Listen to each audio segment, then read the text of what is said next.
Good morning, good afternoon, dear participants. We hope that you had a restful weekend and that you start this new week with energy. So thank you very much for joining today. You confirmed the reschedule of this webinar, so it's a sign of commitment for the course. So thank you very much. So today we have Alicia Ivy Colombo with us. She's also the tutor of this course, so it's an opportunity for us to ask questions on the course, but also in a very specific subject. So I would like to give her the floor to introduce herself and also to introduce our task for today. Thank you very much. Alicia, Thank please. you, Noemi. And very nice to meet you all. Thank you for being here. As Noemi was kindly telling you, I am one of the tutor of the course. I am one of the people that actually created the material that you are reading these weeks. And so if you have any questions, please feel free to address them to me. So my name is Alessia, and I am based in the Italian-speaking part of Switzerland. So it's very cold these days, and that's why my voice is a little lower and stuffier than usual. So apologies for that. I have been working with ITCI Yellow since last year, pretty much, and I am a PhD candidate at the University of Geneva here in Switzerland, working on the topic of technologies for TVET.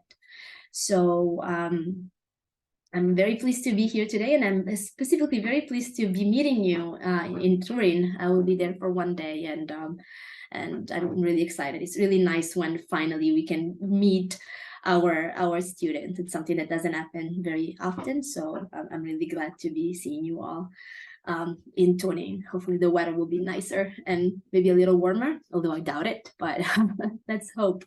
So without further ado, I will share my screen and I will tell you a little bit what you will be going through today with me. So let me just share the screen.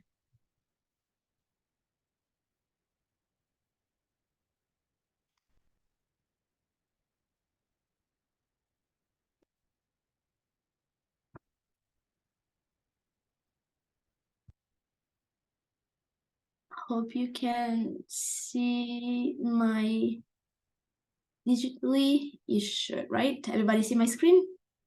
Yes.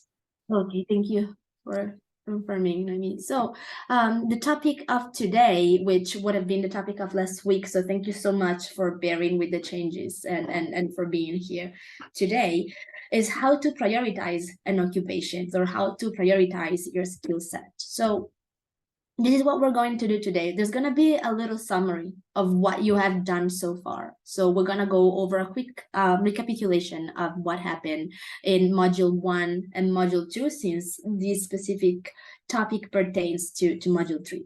And then we're going to deep dive into the criteria that you need to apply when you have to make that decision about which occupation or skill sets to prioritize in order to carry out your digital transformation. Then we'll have some time for Q&A, and then you'll be working either individually or in small groups, depending on how many people join us today. But there is going to be a little reflection, discussion, and critical thinking inducing type of activity, which is based on what you did in the past and on what we are going to do today. So really quickly, let me make sure that this is big enough for you to see. So this is what you have been doing so far. Module 1 was about the digitalization of TVET, facing the challenges that have been brought forward by the digitalization of the labor market. And if you remember, these were the objectives, and please let me know if you feel like you need to work more on these objectives or if you feel like these have been accomplished. But for this type of module, we wanted you to understand the challenges, but not just them, also the opportunities that digital transformation entails in the field of TVET. And of course, we wanted you to understand the differences between the concepts of digitization, and digital transformation, which sometimes get to be used interchangeably, and we want to make sure that the differentiation is very clear, although there are some just acquisition among those three concepts. And then, of course, we wanted you to be aware of how the nature of work and the skills in the digital age and digital economies have been changing. And so I remember you were working on a forum where you were asked to sort of visualize what you thought were the challenges. And keep that in mind, because we're going to work on that today as well.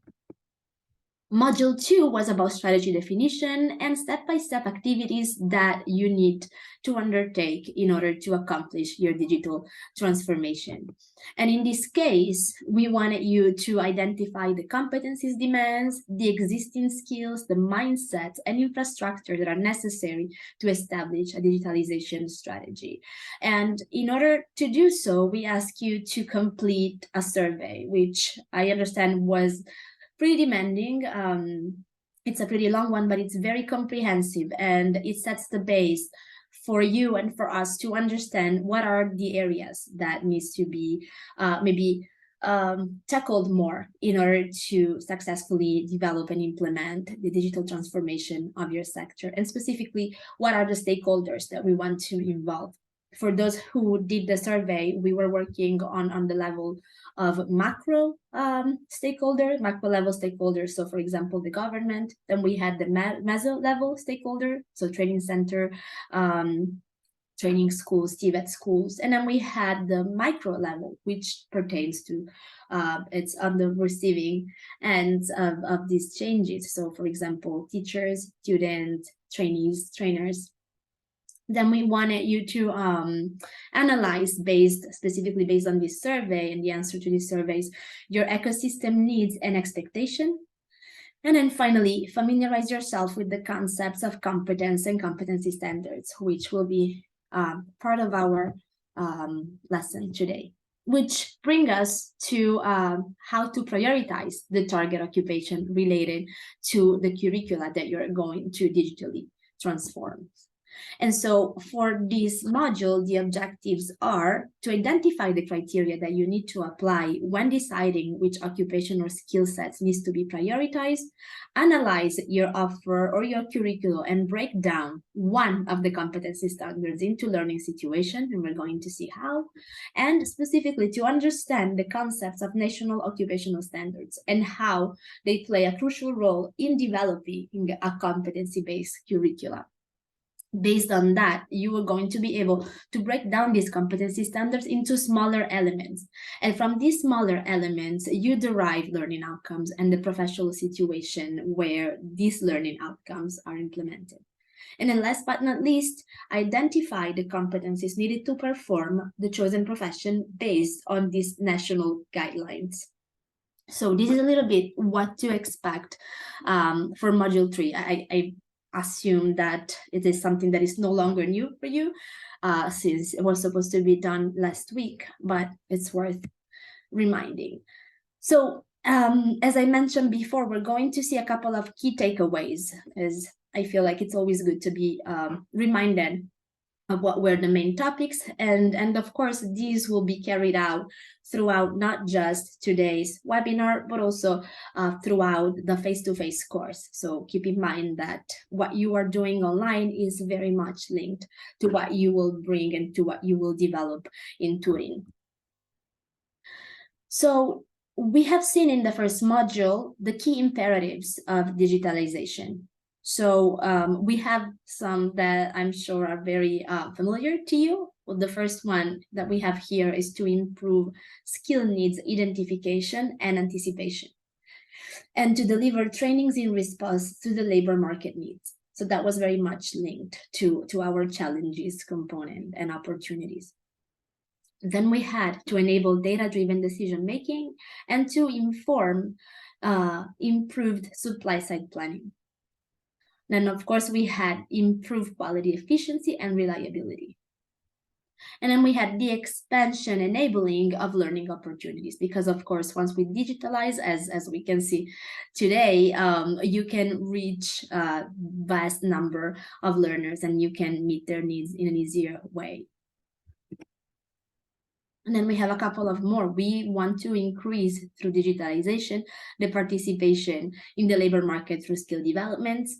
We want to improve internal coordination in skill system. And then we want to provide innovative online and blended training option, which is something that you will see more specifically on Wednesday, December 14 in Turin. And then we want to make sure that we can increase national, regional, and international networking. So we know that we don't have just one framework or standard approach for the guiding through the digital transformation of a system, but we do have a couple of key principles. And the first one is social inclusion. So we want to make sure that technologies are used to serve individual needs according to their own skills.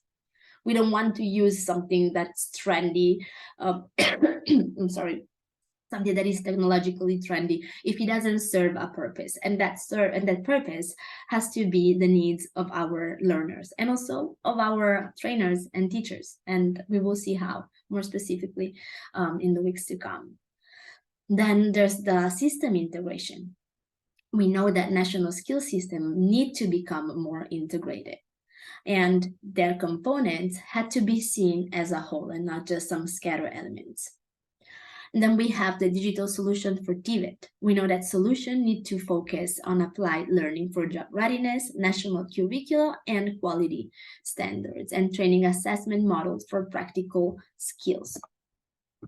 And then finally, but not well, finally for this slide, and we have a couple of more, we have a huge change in roles, as I'm sure you're very aware of. So digitalization will, of course, change the role of students, but also the role of the training.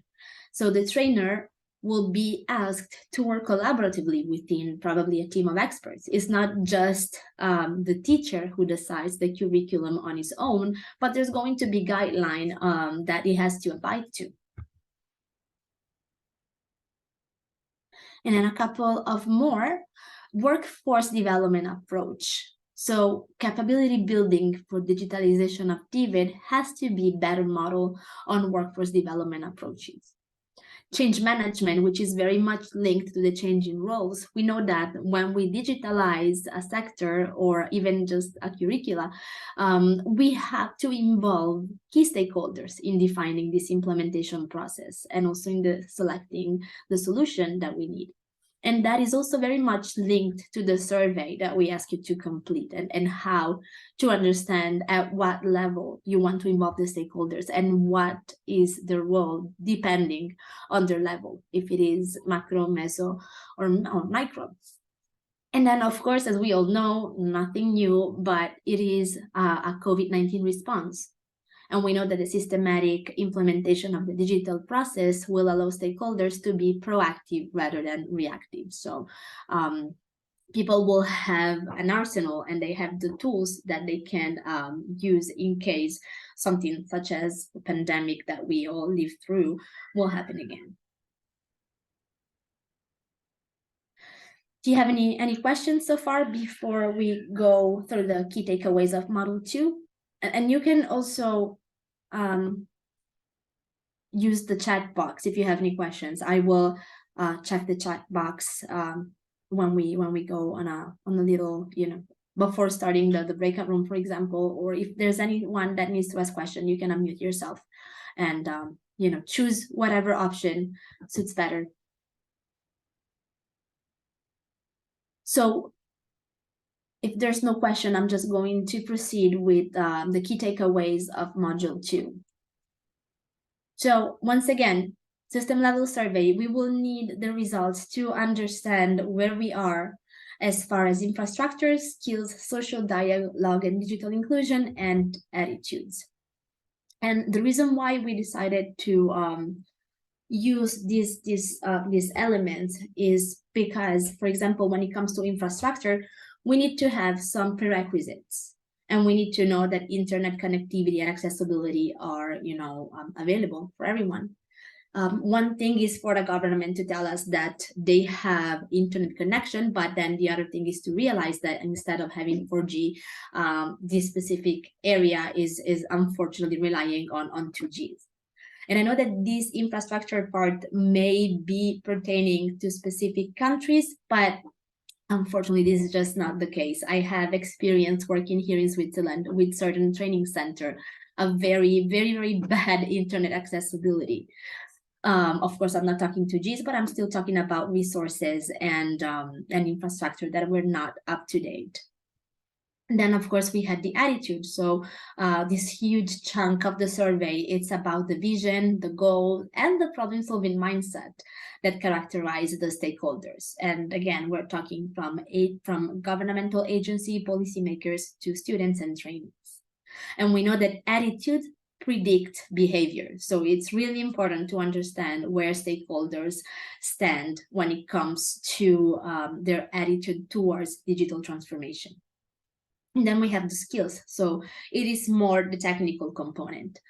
So how, for example, the digital e-readiness level is present, how people are using their data, how they rely on problem analysis and resolution, and super important, how people are trained when it comes to digital transformation. So those were the main part. So what is the survey going to show us? So if we look at an iceberg, we only see its emergent part, while the rest remains latent. So whatever stays underwater. And sometimes, well, actually all the time, but in case, of our situation, when it comes to digital transformation, the part that is below tends to be very much bigger than the one that is emergent. So the survey will help us identify which parts are struggling to emerge. And once again, we will identify them based on the layers of infrastructure, attitude, and skills. That's why you are seeing 3 different colors in the underlaying part of the iceberg. So if you haven't done so yet, please complete the survey. It is mandatory. It has to be done before the face-to-face part in Turin begins.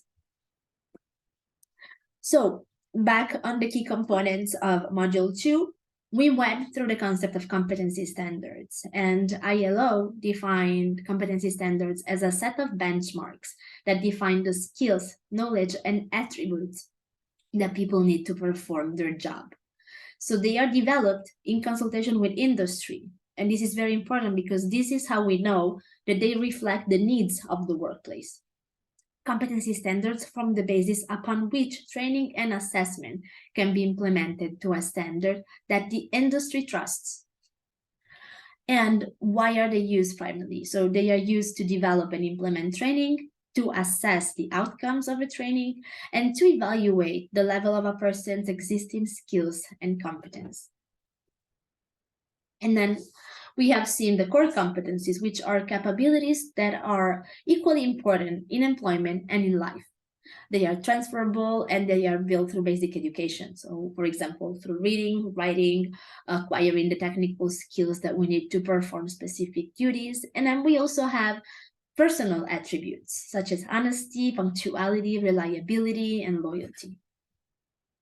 But regardless of the occupation that they target, the ILO characterized the 21st century core competencies as follows. So we have the social and emotional skills component, cognitive and metacognitive skills, basic digital skills, and then basic skills for green jobs. Before we get to our module 3, do you have any questions on what I just went through?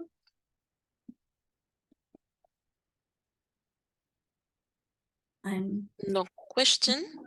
I'm looking at the chat box, but there's nothing. I mean, I understand this was just a recap, so I gather that this is nothing new for you, but you can take advantage of this exchange if you have any doubts.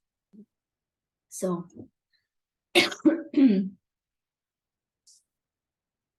I would strongly encourage you actually to seize this opportunity, having Alicia with us prior to the face-to-face part of the course, to raise any doubts from your side, even if it's not directly related to the third model. Yeah, exactly. Okay, so if if we don't have questions, we can go ahead and maybe yes, please, Alfredo Garcia. Hi, Alicia. Hi. This is Alfred. I'm sorry, I am catching up on the modules. So I have been irresponsible in, in attending the webinar. I'm really sorry about that. Um, you mentioned a survey that is under module 2, right? Am I Correct. correct? Okay. Yes. Yes. So um, I think the requirement here is to view only. I didn't see any survey that I need to fill up. Um, It's at the very beginning of module 2. the 2.1, the pre-module survey. Exactly, that's the one. And Okay. yeah, it takes about 15 minutes to be completed. It may take a little longer, but it's extremely important to for the conversation that we will carry out going forward. And of course, Okay. I got it now. okay, thank you. Yep. But of course, it's up to you. We are not here to Mm-mm. push you to do anything. We just Sure. the reason why we created this course, Mm. the way that we created it, is because we think that every element being so interconnected with the following and the previous will help you Sure. get, you know, come full circle once you meet in touring. So Noted. Yep. Thank you, Alicia, and for everyone, please do not um, give. I mean, be like me, catching up on last minute.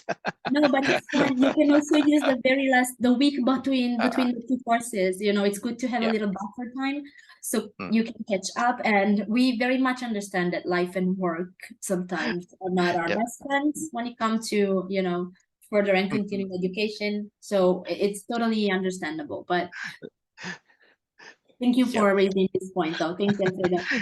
Thank you, Alicia. Thank you, Noemi. Thank Thank you. you very much. We have Lawrence. Yes, please. Hi, morning. I'm also profusely sorry. I haven't filled the survey as yet. I've seen it, yes. Thank you very much for that. I definitely will find time to get to that survey. Yeah, for the question, the prioritization, the occupational prioritization. Could you just say a little more on how, what do you need to think about when choosing a prioritization occupation? Could you Yeah, but yeah, Lawrence, for sure. translate that and say, could you We say it didn't a start bit yet. more? We Yes. didn't start yet. I was Okay. just Okay. going through Okay. just a Okay. summary and key takeaways from module 1 and module 2.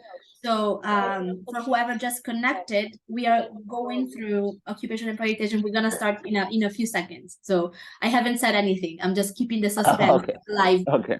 going through Thank the takeaways of the past modules. But we didn't start yet. So and also keep in mind for whoever had issues connecting either onto this webinar or the previous one, all the recordings will be uploaded on the eCampus. So you can just go back and check them at your own, you know, rhythm or whenever you can do it. So don't worry if you missed the first part or any part of the other webinars.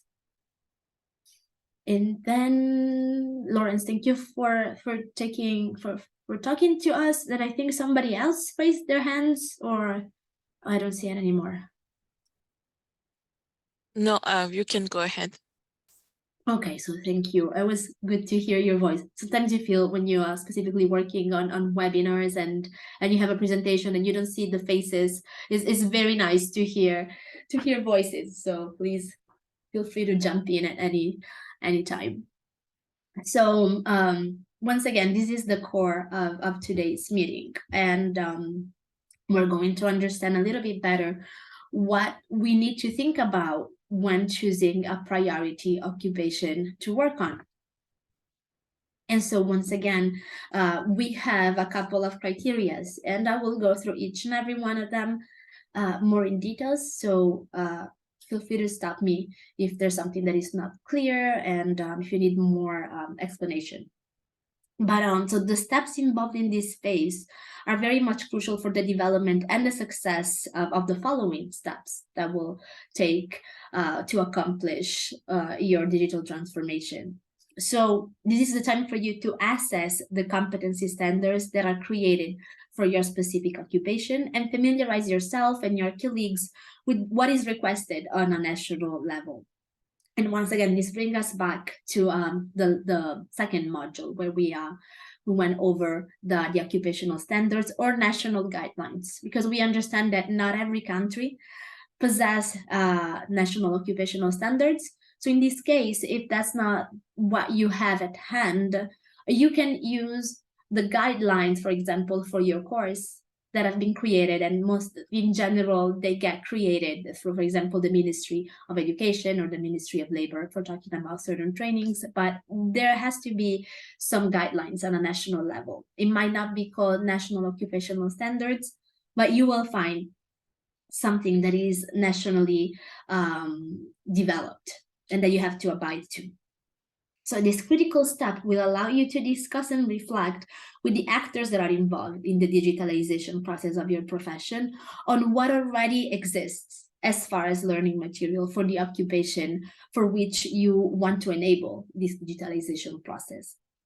And by familiarizing yourself with the material that has been already put in place, you are equipping yourself with the new tools to create the map of the competencies that you want your learners to gain for the chosen profession.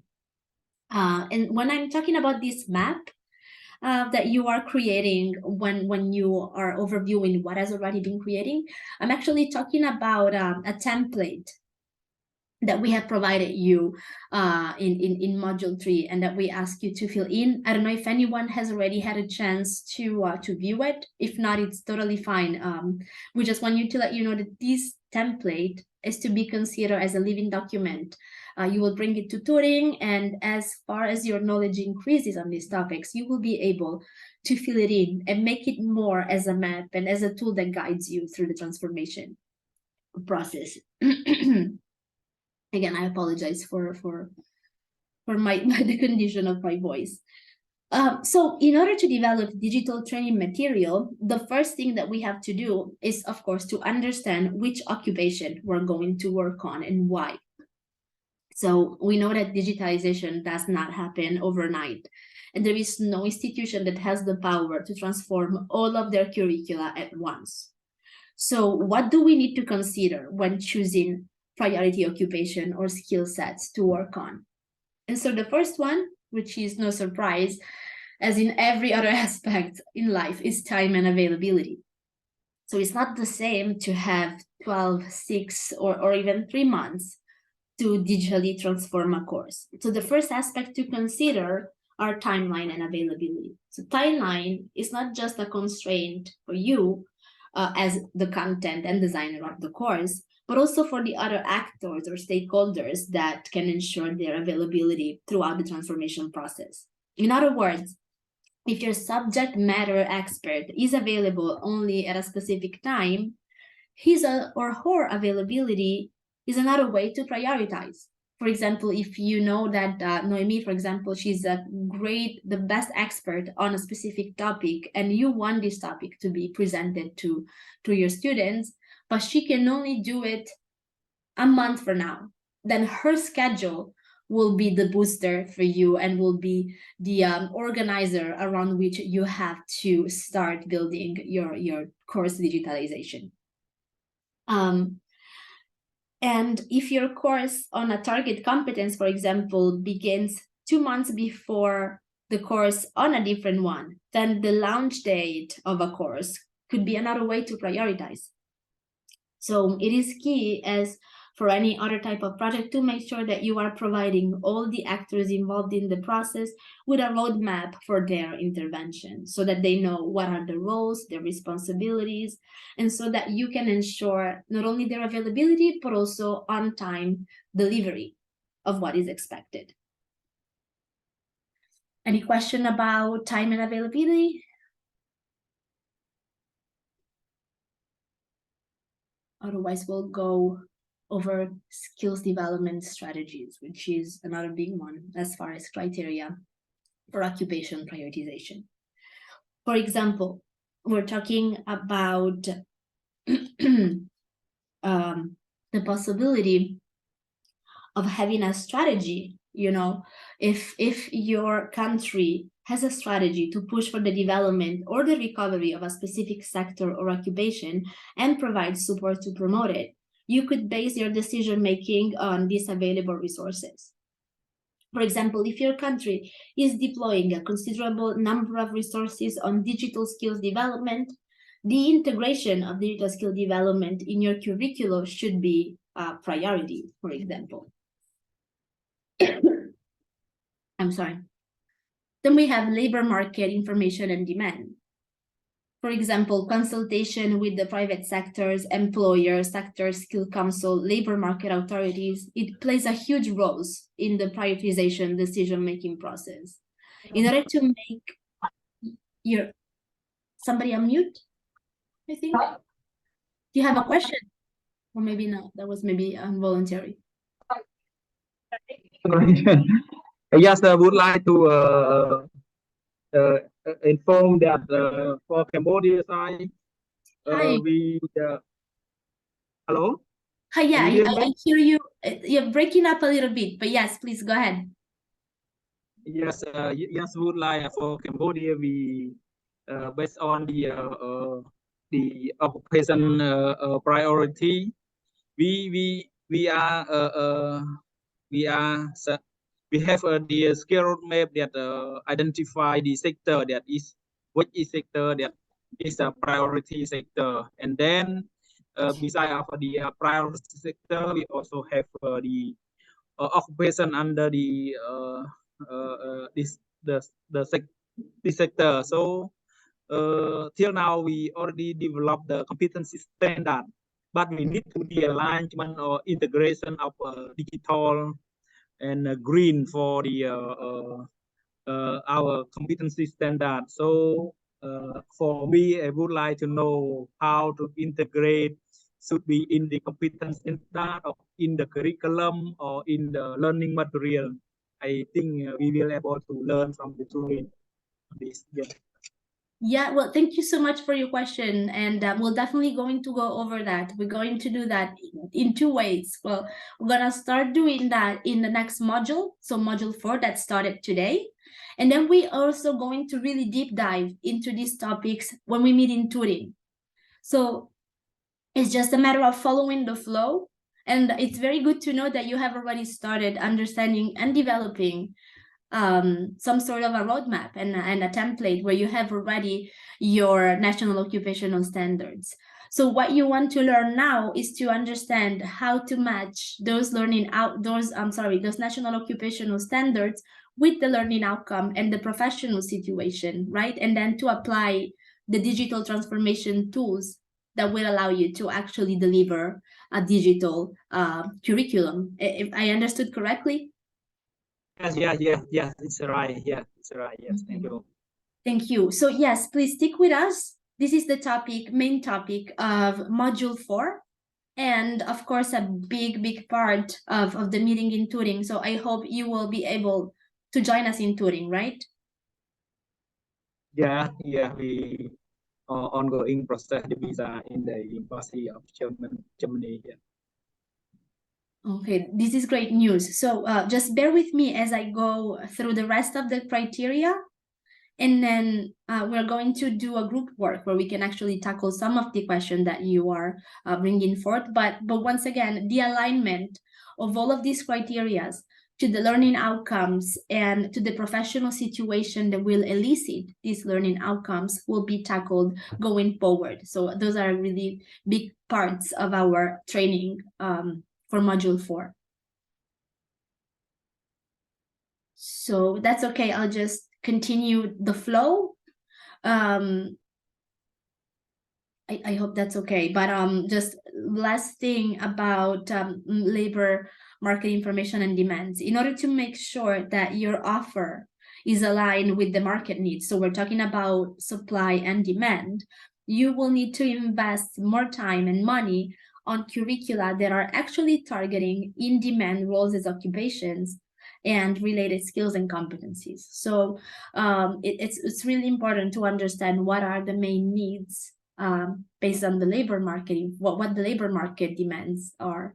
And you had seen in the very first module how the labor market has definitely changed, drastically changed in the past couple of years. So definitely there's a different need for skills, as we have seen in module 2 when we were going through the ILO core competencies, for example. So these are things that are really important to be taken into consideration when understanding how to prioritize an occupation.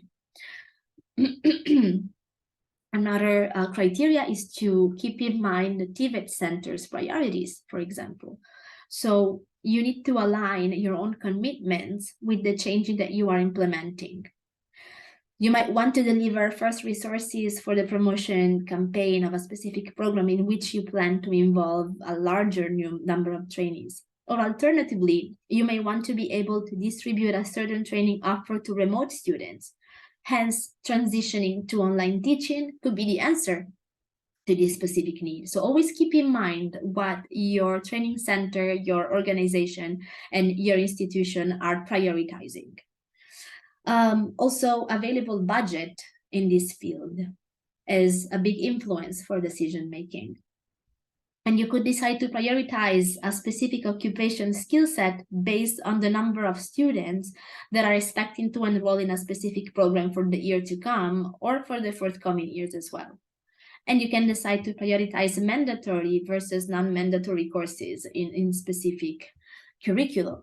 So as you can see, we have many ways of understanding how to prioritize a certain occupation. And then we also, last but not least, have cost-effective solution versus quick design and design of new content. So the digital transformation of courses and curricula takes some time. You want to spend your time and resources adequately, as we all know, because we unfortunately don't have much time, and you want to be proactive. So this is probably one of the best advice that I've ever received in this field. Take a look at the existing content that you already have produced or transformed, or that maybe even other institution may have produced and that you could reuse or maybe adapt. Invest some time in identifying and curating what is already there. So what is already available and aligned with your digital transformation needs. And identifying and providing your learners with off-the-shelf already existing content that serves some of their needs is a cost-effective prioritization activity. Doing so will save you some time to design customized content that does not exist yet. So make sure that you really take time for an inventory of what has been made already and how you can adapt that for your digital transformation. You know, it's a very long work to have to create something completely new, but you might have to. But if you have something that has already been done, you may just need to adapt it based on the tools that that you will going to employ during your online course, for example. And tools that we're going to use are a specific topic for module 4, so we'll go over that as well. But for now, I wanted you to be aware of the criteria that we need to keep in mind when we understand how to prioritize skill sets or an occupation that will undergo the digital transformation process. And before moving forward, please let me know if you have any question about these 5 criteria, each and every one. I think, Lawrence, here is your hand, right? Yes, thank you very much. Very good points, and this definitely resonate with the kind of work we do in Uganda.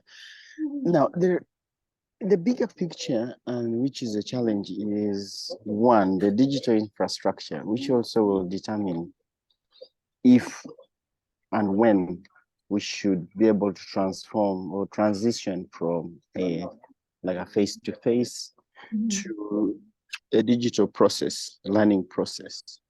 You know, electricity can be a problem in the rural countryside. I'm sure in Cambodia, in Vietnam, it's the same story. You know, some of these TVETs are in far off the grid parts of the country. So remoteness, you know, be it lack of access to electricity, to the internet, to, the technology that we in the West take for granted is just not available. Or if it is there, then it's pretty expensive and inaccessible to a big size of the population. So I was just thinking about, as a chapeau, at the back of our minds, we need to have those in plan. So the spirit might be there to digitalize, but whether it might not even just be the center's priorities, but it's just the national, the national budget just doesn't allow it. And so that ecosystem being the constraining factor and making you keep, waiting for, that budget, that extension of electricity grid, that internet coverage, So those are some of the challenges, of course, we have, including the trainers themselves, the meso, which you're calling the meso. Who themselves will need to be trained. So the trainers also need training, and so that can definitely militate against a speedy diffusion of technology, of the ability to transition from the analog, which, for lack of a better word, analog to the infrastructure. I'm sure my colleague from Zambia who has just joined can relate to what I'm trying to say. Thank you very much, Alicia. But these are very good points in terms of how you could be able to identify which sector, which occupation to digitalize in. Thank you very much. Well, thank you, Lawrence, for raising a huge point. And you actually used a key word for us, which is ecosystem. Everything is related, and of course, you can have the best attitude in mind when it comes to digital transformation. But if you don't have the electricity or the connectivity that can support that, then it's just really nice words that doesn't really apply. And those are points that we were trying to raise through the completion of the survey. Specifically, there's I don't know if you remember, actually I'm going to go very quickly back to this drawing here. These gray lines throughout the survey represent social dialogue and digital inclusion. When we talk about social dialogues, and we want to make sure that it's understood that it interacts all of these areas, we want to shed light on the fact that there has to be communication among all the stakeholders.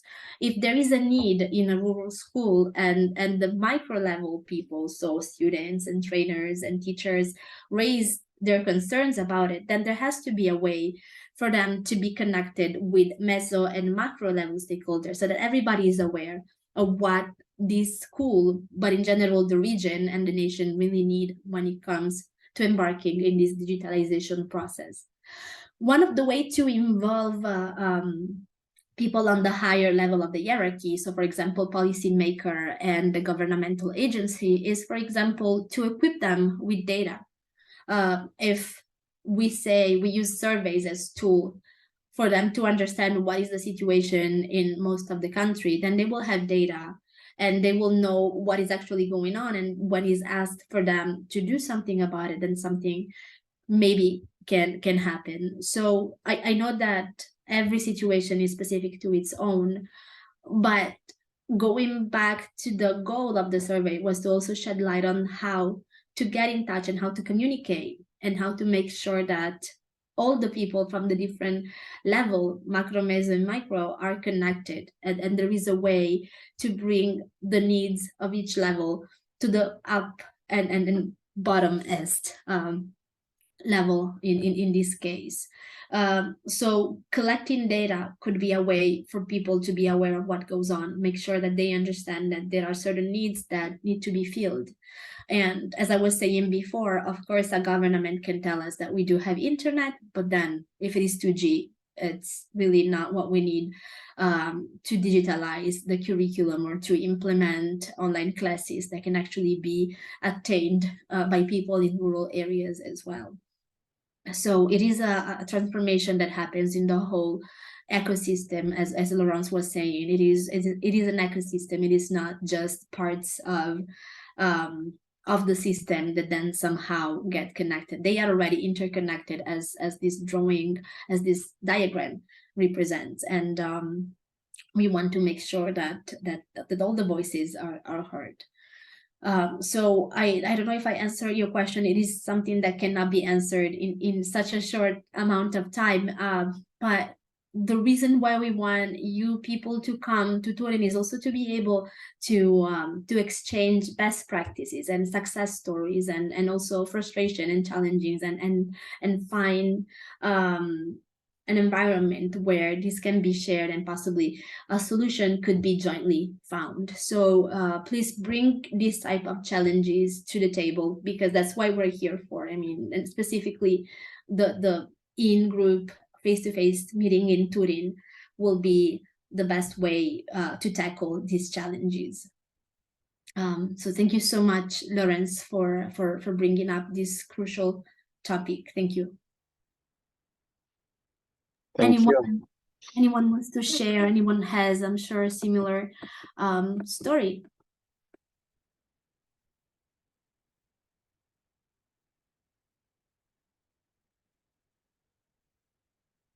Maybe not. Otherwise, we're gonna have some times to do some group work later where we can go through these topics again.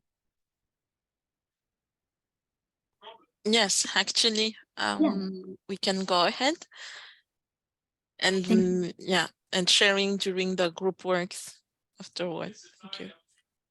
Thank you, Noemi, and thank you again, Laurence, for bringing up this crucial topic. So specifically, what I wanted you to see are, concrete way to adjust your curriculum. And then, of course, it is an overview that will be tackled, and we will do that more, in details when we meet. But there are elements and digital issues that we need to consider every time that we adjust our curriculum for digital transformation purposes. And so, as you can see in this table, we have a dark purple column that lists the elements of a curriculum, and then a lighter purple that is about the digital issues. So the first element will be objectives and level in a curriculum. So in this area, you know that this is what indicates the relationship of program to occupation labor market and specific national qualification framework level. So when we address the objective and level, the question that we can ask ourselves is, do the objectives need to reflect the need for digital skills in the labor market? So always keep in mind what are the labor market needs and the changes and the requests that have been brought forth.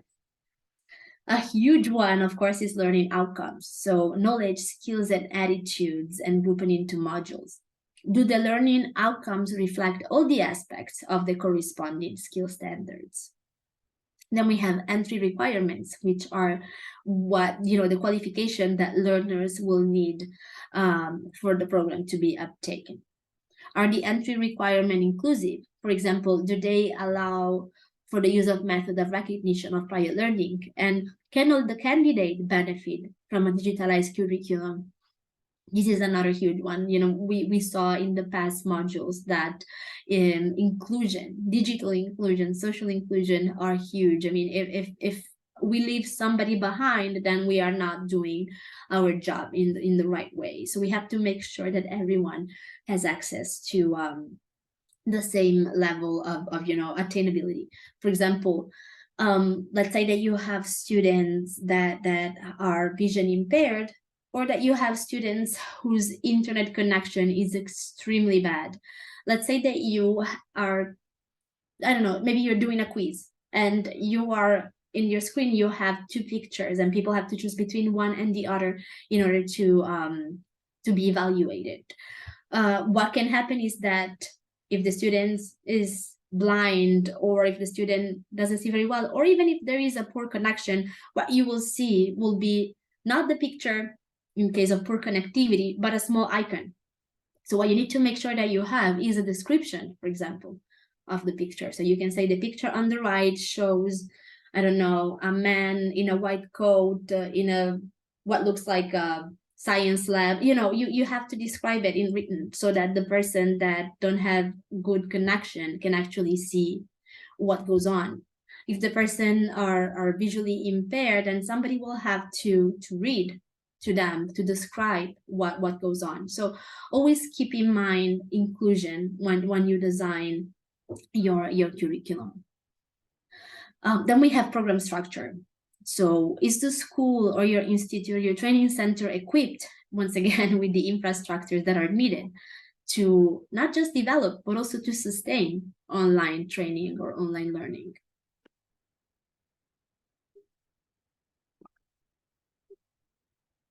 When it comes to teaching, learning, and assessment, so the appropriate pedagogies and assessment criteria, do the suggested pedagogies and assessment methods adequately support the development of innovative mindsets and behavior, as well as the technical skills needed? So it's not just about, learning certain technical skills. There is usually a mindset that goes hand in hand to that, and certain behavior. So always keep in mind what are your goals, your pedagogical goals, and your learning outcomes. They have to match. And then resources, once again, very much linked to the infrastructure. Can your school or training center provide guidance, material, and resources, not just to the learners, but to the instructors as well? As we have seen in the criteria for prioritization, there is a change in the role of the teacher and the trainers. They have to be retrained. They have to be upskilled. Can we do that? Is my school able to do that? And then that's another thing, but going a little bit further, destination after graduation. So what are the possible pathways for employment? Can we give an indication of the employment possibility once the candidates have acquired the skills that we want them to acquire? So this is something that we will see very much specifically in the first day that we meet in Turin. We were going to go over the characteristic of, the new employers and the new employees, digital, employees. So we'll see how that is changing and what we can do to better understand such factors and conditions.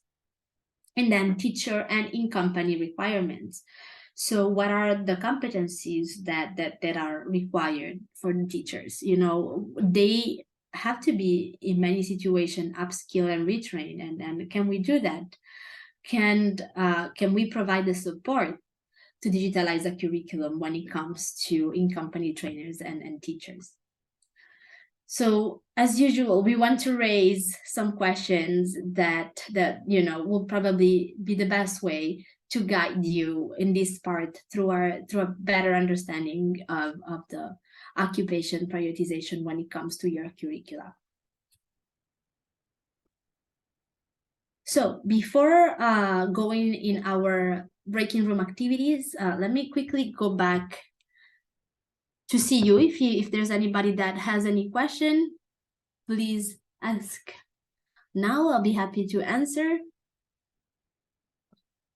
If everything is clear, I know that it is a lot of information. Unfortunately, webinars are pretty short, but it sort of helps, deepen your feet into what we are actually going to do when we meet in Turing. So take that as a, prerequisites and also a refresher.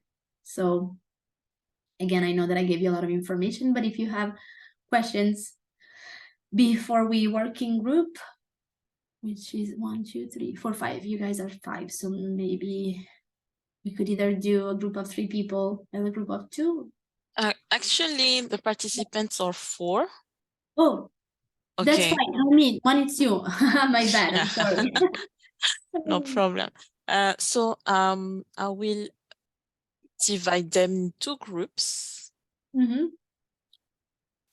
And I'm about to open the rooms. So maybe just the... Yeah, before that, let me quickly show the activity. So unless you guys have any question, I mean, the reason I came back and I stopped showing my screen is because if you have any question, I like to see your face. But that was the only reason. Otherwise, if there's no questions so far, I can go back to my slide so I can show you your task for the group work. So back to sharing. So break room activity, you will notice that is very much related to the first forum that you did on module 1. So in the forum discussion of module 1, this is what we asked you. We said, in the context of digital transformation of the vocational training system of your country, what do you perceive as the main challenges and opportunities? And I know you did that, and we thank you for bringing your very important I'm sorry, points on this. But today we want you to take a step further and identify the possible solution and the stakeholders that you need to engage in order to address these challenges. So specifically, you will have 20 minutes to discuss in your diet, because it's not a group, but it's just 2 people. But you will have 20 minutes to discuss, and then 10 minutes to each couple to present the results and discuss in plenary. So you can choose a challenge from forum 1. If you didn't do your forum, you can think of a challenge now. But we want you to create a table like this. You can do it in a PowerPoint slides, or if you prefer, you can even do it on a notepad, and just then when we meet again in plenary, we just discuss and talk. So you don't need to present visually, you don't need to present anything. We just want to hear your opinion. So you will have your challenge here, the stakeholders that you think must be involved to address the challenge, and then the possible solution. So once again, keep in mind that this is a conversation that is very much open. We will be going back to this conversation when we meet in Turin. But I really would like you to take the first forum information and take a step further, and now to identify a possible solution and the stakeholders that can help us getting to that possible solution. So once again, you have 20 minutes right now. It's 11:56 here in Switzerland. You will have 20 minutes for that. Okay. That's okay. I will. So we will be back at noon 20, practically. Can you Yeah. Yeah, then Or we're supposed to end. I mean, if you can present your results in 5 minutes instead of 10, we can try. But yeah, let's start like that. I don't mind staying a little longer. If anybody else can, I don't mind. I'm happy to. So okay. we So can. I'm about to open the rooms, and please do not hesitate to revert back to the main rooms or to ask questions, if any. Okay, so far I don't. Yes, Laurence, please. Yes, just a quick one. When you talk about the challenge, I wanted to know at what level we are dealing with. Is it at the macro, at the meso, at the individual level, or could we mix, or what? You can definitely mix. It's up to you. You can focus on one challenge, and it could be from any level, or you can do one challenge per level. It's completely up to you. Whatever, you're more, maybe there's a challenge that is more pressing to you, but there is no limitation as far as, the level or the number of challenges. So it's up to you, Laurence. Okay, thank you very much. Thank I'll you. grab a coffee and get ready. Thank you, group Good. 1. That's always a good idea. Naomi is inviting me to group 1. Okay.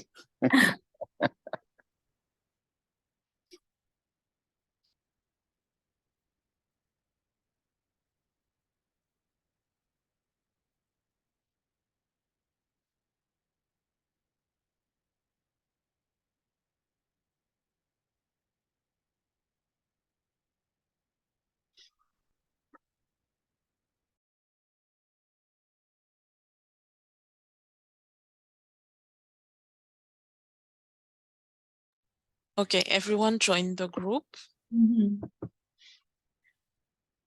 It's good that we have people talking. I like Laurent's energy. I think it's Yeah, unfortunately we don't have Yazid today, but he's very participative as well. But maybe Monday was not really work for him. Yeah.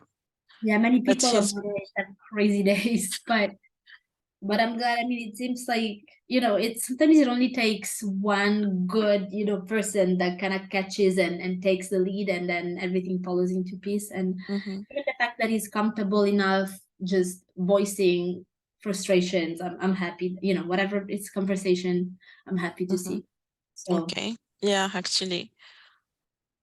And I tried to mix them by region. Mhm. So let's see. Okay. But for the face-to-face part, do you want any arrangements? You mean in Turin?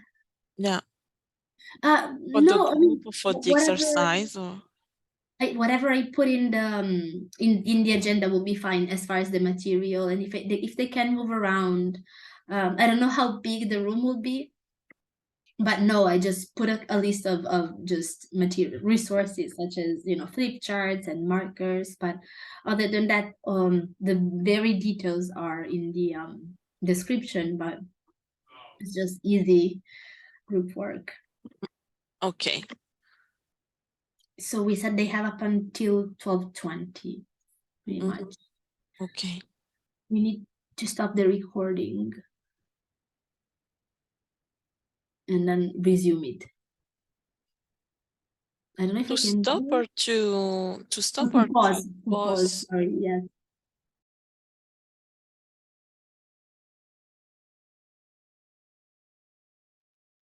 You're muted, Noemi. Yes, thank you. Sorry.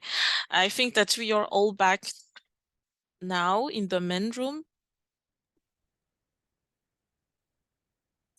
Okay, so may we ask to the first group to present their product, reflection product. Okay, so my colleague Lawrence and I have identified 4 challenges and then solutions as well. So the first 3 will be discussed by myself, and the fourth by Lawrence. So we both agree that these 4 challenges are prevalent in our country or in our context. So yep, the first one is equipment. So we're talking about hardware and software. And the second one is logistics. So we'll just combine this two into one. So equipment and logistics. The stakeholders involved are mostly at the macro level. So for the solution that, let me just discuss the equipment and logistics. In our countries, Uganda and Philippines, Philippines being an archipelago, we have issues in terms of getting equipment from abroad. Most equipments are manufactured in China, Europe, Japan. So we don't have issue with terms of money. We get funding, we get donations from various sources. But the next issue is spending that money. So that's the issue where equipment and logistics comes in. So we know that TVET capacity building is always continuous. We have opportunities to assign expert people at the back end support to ensure that simple procurement of equipment and carrying out its logistics can be sustained and regularly monitored and be improved. So that's the solution that we are looking into is to improve the simple procurement of equipment.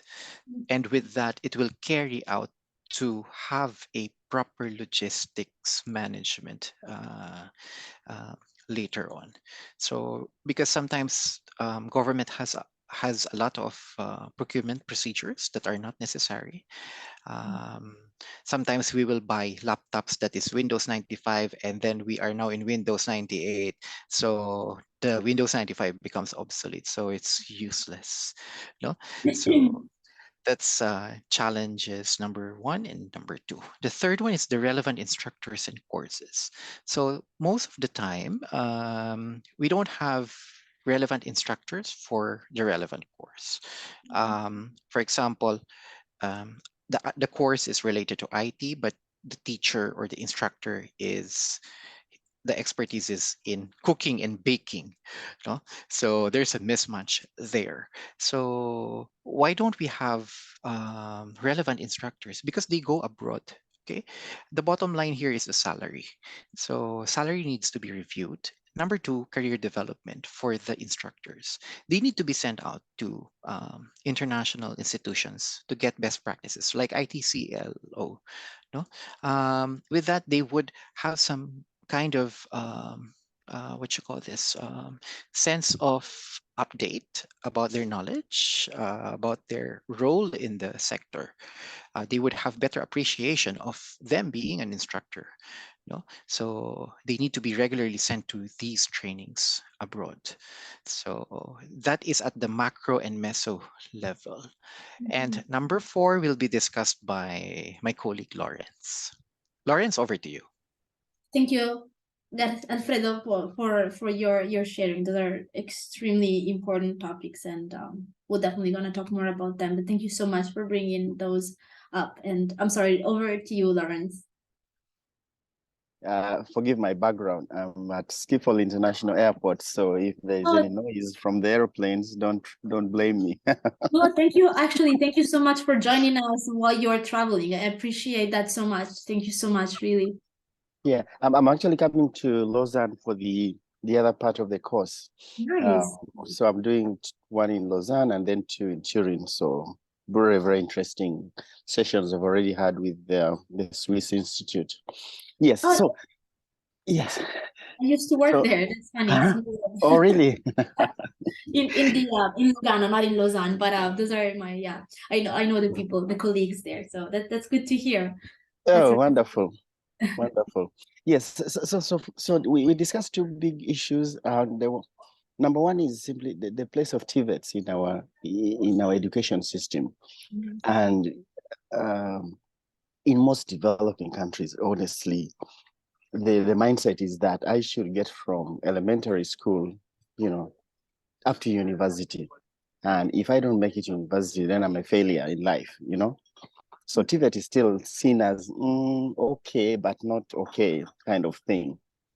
Much as, they have they end up getting the jobs, but still it's like, you don't belong to us, the club, the ivory tower, Ivy League kind of thing. So that mindset in itself has to change. And this is where we need a little more, in terms of counseling and guidance, not even career guidance later on, but right from early on in life. The kid should be told, you can do this, you can do that, not necessarily aiming for Harvard, but you can also do something else, which does not necessarily give you a bachelor's degree. But look at the labor market. The labor market is where your needs will most be answered in terms of the ability to have better well-being, the job you'll get, and the pay you'll get at the end of the day. Instead of getting to university, getting a BA in social sciences, and you don't have a job, and you're paid tons of cash at the end of the day, in terms of your education system. So yeah, so the place of TVET, very important. It's still not there. We don't value it as much. We talk about it, oh, let's make our education system very practical, and theoretical subjects should take second place, but everybody still wants to go to university. So that's it's a mindset issue that needs to change. The second aspect we talked about is either related to that, is just what is it that happens in TVETs in most of our developing countries. And I'm glad that Alfredo is also from a developing country, although a bit more in terms of income towards middle income or past middle income. The thing is, most of our TVETs are in a very sorry state, just physically looking at them, from the outside. They're pathetic looking. So it's not where I would like to send my son. Just physically, the outlook, they're just not great. And even them, what is the output that comes out of them in terms of, do they have top-notch research? Do we have NASA equivalent? Do we have the SVET in Lausanne equivalent? Do we have MIT products. So if you're going to talk about technology that comes out of them, they're still very low level. We are still talking about bricklaying and painting and cooking. So the products should be able to entice a young mind that no. Instead of going to university, I am going to TVET in, let's say in Zambia, in Kitwe, in Lusaka, other than going to the University of Zambia. So that, the attraction based on the products, the outlook of the institution and the products that come out of them in terms of research outputs, we need to do a bit more. So it ties to funding, it ties to mindset, and yeah. So those two, we thought those two macro issues cut across our two countries. But yeah, thank you very much, Alfredo, for bringing all this together at the beginning of the discussion. Thank you, Laurence, for bringing up these really important topics, which are, like you said, specifically about mindset and funding, because if you want to change the face of TVET institutions in your country, of course, you need money, but you need people that they have the right mindset to be willing to do so. And like you said, there is no reason not to have attractive products in TVET centers. I mean, otherwise people will go to university, because there is still this idea where if you don't, then you are lesser than people that did something else. And this is huge. This is huge in many countries. I'm from Italy originally. There is still a stigma for people that don't go to university. But as you said, most people from university have a hard time finding a job, while people that have a technical education then are, the ones that will definitely get employed. It's really interesting. We were talking to people that are trying in Spain. They are trying, and successfully actually, bringing artificial intelligence to welding. Welding is one of the most sought after profession. The world need welders, and welders are not really old. The people that in general the average elder is almost 60 years old. So that means that no young person wants to become a welder. But like you said, how do we make sure that young people think that welding is super attractive? How do we do that? I mean, welding doesn't change. You have this gigantic machinery which produce a lot of, the 3Ds. And how do you make sure that they finding interesting? Well, this company in Spain, which you will probably meet in Turin, they created artificial reality and virtual reality for welding. So they created these machines that are exactly the same as the machine that you will use as a welder, same weight, but it's all made through artificial reality. So you have your goggles, you have an immersive scenario where you have to learn the activities so that your muscle memory gets trained to become a welder. In the same facility, you have the actual welding part. So you will go, once you have learned how to master the tool in virtual reality, you will do the real thing. And this is attracting tons of young people. This is an amazing facility. They are training old welders to do that. So they will become the teachers for the newest generation. So there are ways to do that, but of course, it's very expensive. And like you said, there is a need to understand what are the labor markets need. The world needs welders. How do we make sure that young welders are there? How do we make sure that our children decide that welding is a cool profession? You have to talk to them when they're young. You have to make sure that they understand what goes on at a very young age. So thank you so much for bringing up such important points, both of you, Lawrence and Alfredo. Thank you so much. I'm really looking forward to continue this conversation in person when we meet in Turin. Thank you so much. I wish we had more time, but I think based on the time, we need to give the words and the floor to our people from group 2. So please, the floor is yours, group 2. I don't know if who wants to talk, if Nefas or Tang. And I apologize if I'm saying your names wrong. I'll learn them. Thank you so much for the opportunity. Thank In you. our group, with Tian from Cambodia, myself, I'm from Zambia. We discussed similar points like our colleagues have already alluded to in the beginning. Maybe at meso level, we agreed in both countries that how to integrate digitalization in the skill set or the competence standard in TVET is a challenge. And the stakeholders involved include the trainers from TVET, and also experts from industry. The solution we are proposing is to train the people involved in developing or how to interpret digitalization down to a level where it can be assimilated into the TVET sector or system. So that was the first point that we talked about. And then the second point was at policy level. Policymakers are not familiar on how to gain support for the implementation of digitalization system. So support can be in different ways. It can be support in terms of funding, can be also support in terms of on the ground, how people are receiving it and how they are accepting to change, adaptation to change. So we talked about stakeholders being involved as the public and the private sector actors and government institutions. And the solution we propose is to come up with some awareness programs on how the digitalization systems can be used and how they can benefit the TVET sector. So these are the two main, I think, problems we had discussed.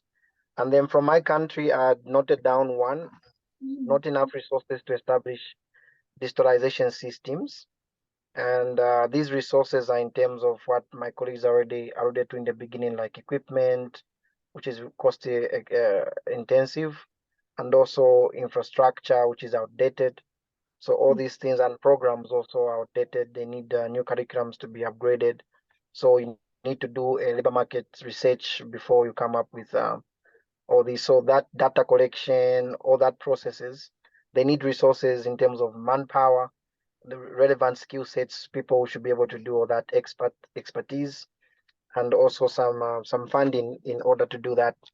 So the stakeholders involved, we identified public-private sector actors, and also the solution we discussed is to lobby for some support from government and other public or private sector institutions. I submit. Thank you so much. Thank you so much, Nefas, for your really important points, and thank you to your colleague as well from Cambodia for bringing up such an important picture of both of your country. And it is very interesting to see how you're pretty much tackling the same topics that we were addressing in the survey as well, but your solutions are bringing us a step further. So you're bringing up the topic of funding, the involvement of private sector and public sector, and the possibility, going back to the keyword ecosystem, to make sure that at one point your countries are independent when it comes to contracting experts. So you don't have to rely on more expensive services. And I have to check with the other organizers of the course, but if he's not gonna be there, I would like to bring the story of Impala Bridge, which is based in Benin. I don't know if anybody is familiar with Impala Bridge in Benin, but the person that created this amazing company, he's an engineer from Benin who understood that there's a need for people to learn with better tools, and so he bought with the help of another company, but the bottom line is that he is from Benin and the company is creating an ecosystem of experts in Benin. So they're buying cheaper goggles that are being on the market for years in all over the world. And then again, I will tell you more when we meet in person, but the solution that he has found is that by training, of course, people from Benin, he was able to expand the ecosystem and to make sure that more people would get training on digital solution for teaching. And he found ways to get tools and resources that were not as cost prohibitive as most are. I'm talking about goggles that are 19 American dollars on Amazon, 19. So they do the same job, of course, with less features, but they work as the goggles that are for $400 now that are provided by Meta and these other groups. So there are ways to involve the local force. There is a need to involve the local force and make sure that there is less and less reliance on external providers that are, of course, more expensive.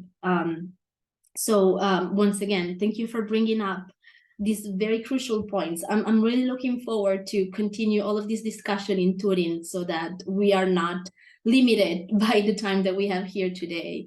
But again, thank you so much for your discussion. It was extremely important and very, very interesting. Thank you so much for both of you, the groups.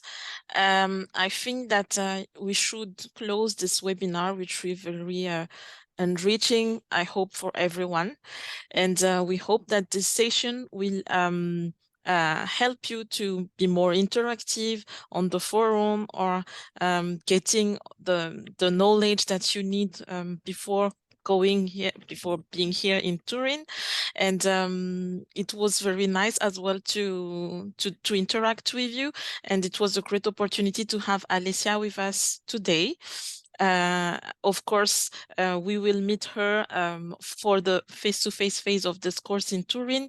So keep holding, dear participants, and do not hesitate if you have any questions for us.